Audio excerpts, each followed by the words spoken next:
Welcome to this month's edition of Onshore Connect. I'm your host, Heather Rosenbaum. Before we get started, we want to take a moment to thank our sponsors. How has the downturn in commodity prices affected drilling and completions in the Rockies?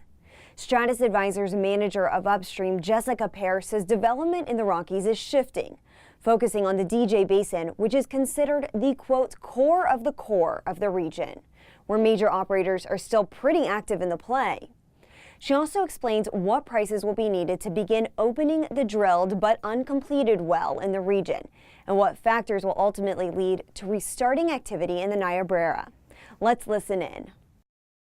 Currently, we've seen the Rockies development shift towards focusing in the DJ Basin specifically. There's been activity in the Uinta as well, but it's not necessarily 100% unconventional drilling that's occurring within the Uinta. Currently in the DJ, in Weld County specifically, that is considered the core of the core, and the main operators that are focused there are still deploying a lot of capital to that region, and they're still pretty active in the play. For smaller operators or others that may not be as situated within the core of the Rockies, they have definitely taken a back seat to further development right now. In the Rockies currently, we do see a lot of wells that have break-evens in the low $30 range, anywhere from about $30 to about $50 is what we're currently seeing for break-evens. Now that is definitely centered more in the prime locations. For wells that fall outside of these locations, commodity prices must shift a lot higher than that tipping point of about $50 per barrel at WTI. For the Niobrara, we believe that focusing more in the core of the core is going to have to be on the forefront of a lot of operators' minds and looking at very specific locations to drill their new wells. If they're focusing on restimulation or recompletion techniques on previously existing wells, that will also require some more detailed look to see how they can restimulate it and use different proppant and frac types within the wells in order to generate larger recoveries.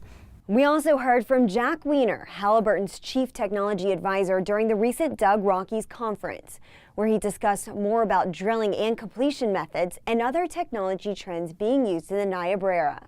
It has been so impressive to me to see the improvements, the efficiencies, and the improvements in the technology in actually the drilling of these wells. It's unbelievable.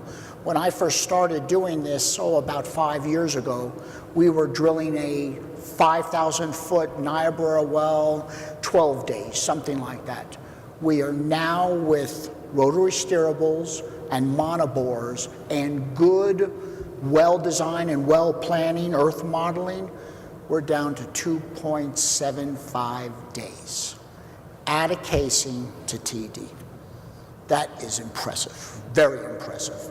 And I just see continued improvements and just getting better and better. Of course, cost is a major factor, and a lot of operators, to help reduce their costs, are going to slickwaters and very large slickwater jobs. And also we see better performance of the slickwaters early on.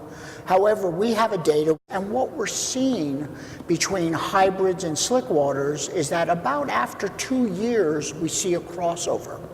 And so we're seeing a good flush production with slickwaters early on, but down the road they start crashing, versus a hybrid, a little bit after 2 years. This concludes this edition of Onshore Connect. We want to thank you, the viewer, and our sponsors for making this program possible. Until next time, let's stay connected. To stay up to date on the most recent HARTENERGY videos, subscribe to our YouTube channel by clicking here.